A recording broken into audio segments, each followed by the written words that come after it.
Hello, my name is Sean, and with me I have an upright piano, and I'm going to teach you how to professionally pad wrap and protect an upright piano for moving. Now for this, all we're going to need is 3 moving pads and 2 rubber bands, and we're going to dive into it in just a second. But before I do, I want to let you know that we are professional piano movers. We've been in business since 1936, and we move about 500 pianos each and every year. And with all of that comes a lot of experience and knowledge that we would like to share with you. If you guys learned something from this video, if you enjoyed it, please hit that like button for me, because this will help share this video with other people out there who are trying to learn the proper and professional way to protect a piano for moving. And as always, never move a piano yourself. These are very awkward and heavy instruments, and you can easily hurt yourself if you don't know what you're doing. And at the very least, you could damage the instrument. And we don't want any of that. So go ahead and hire a professional. Now with all that said, we're going to dive into it. And the first thing we're going to do is we're going to remove the music rack. And for this one, we're going to need a Phillips screwdriver. On either end of the music rack, typically, there are screws. We're just going to go ahead and unscrew them. Now, this is our training piano, and it is a little rough. It has seen better days, but it's been used many times to teach our employees how to move pianos. Now, once we have the screws out, the music rack just comes right off. This will get pad wrapped and protected separate from the piano, and we'll make sure that we secure the screws somewhere that we know we're not going to lose them. If you need any of the tools that we use to pad wrap and protect this upright piano, go ahead and take a look in the description below. We have everything listed right there for you. Typically, I'm not going to be pad wrapping an upright piano while it's on a dolly. I don't like how unstable they become. I usually pad wrap and protect the upright pianos that we move while they're on the ground. However, there's a time and a place for everything.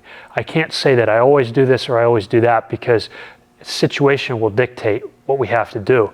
The main thing you have to understand here is that some uprights have skid boards underneath them that are slightly rounded.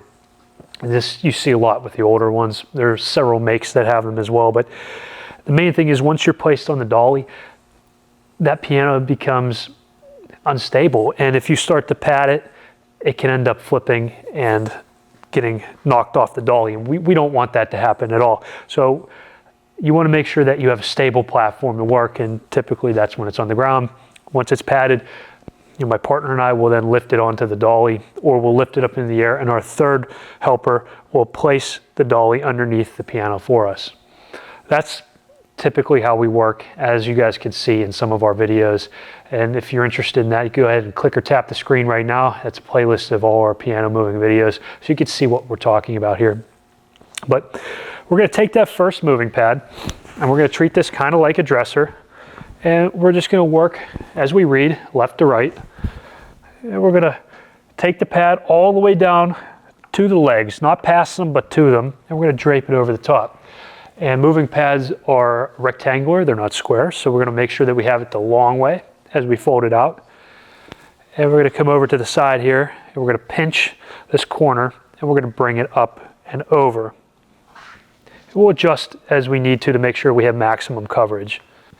You guys can see that we've covered everything. We have a smooth line, just like we're padding a dresser. Now that the left side is padded, we're going to go ahead and do the same on the right side. Again, we're going to take the pad, making sure that we have it the long way. Drape it over top.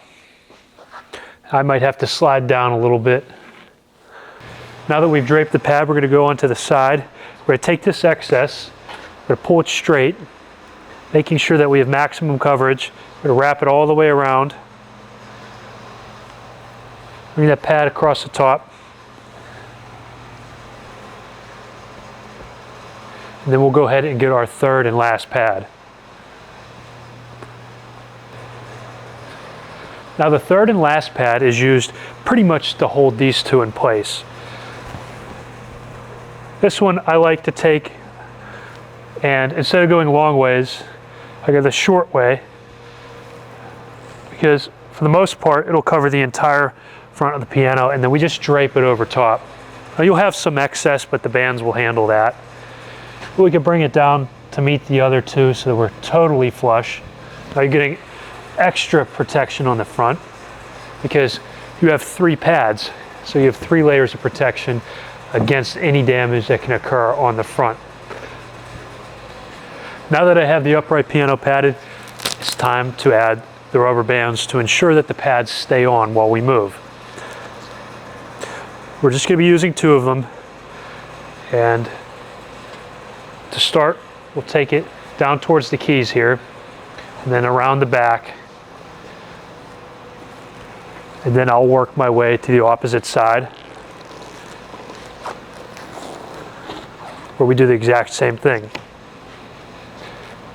Now if you have to, adjust the pads to make sure that they stay covering everything. We don't want to lose any of the protection that we just gained by padding the piano, so there you go. It's just a matter of adjusting a little bit. Then we'll take the second one and do the exact same thing, except we're going to bring this one down a little further towards the legs.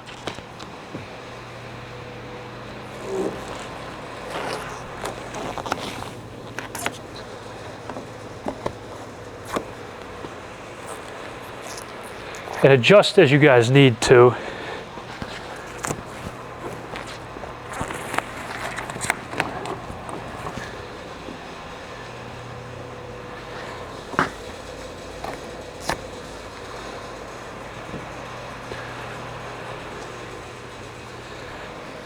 And there you have it, a properly and professionally padded upright piano. If you're wondering to yourself, why is the back exposed? Well, there's several reasons for that. And the first and foremost, and the most important reason, is that we need these handles to be open and accessible. This is how we're able to manipulate the piano, how we're able to control the piano and make sure that it's not going to fall as we're moving.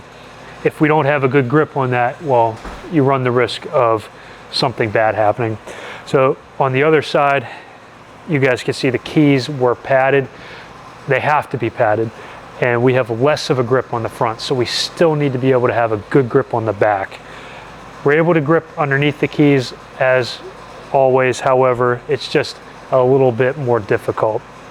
The other reason that we're not too stressed about the back of the piano is because when we're placing the piano into the truck, every part that's going to come in contact with the moving van, every part that's going to come in contact with a logistic strap has been wrapped and padded. And you don't need any of that stretch wrap or tape. Oh, I can't tell you how tape makes me cringe. Guys, you don't need to do that. You're just wasting material. There's a time and a place for everything. Moving bands work perfect on pianos.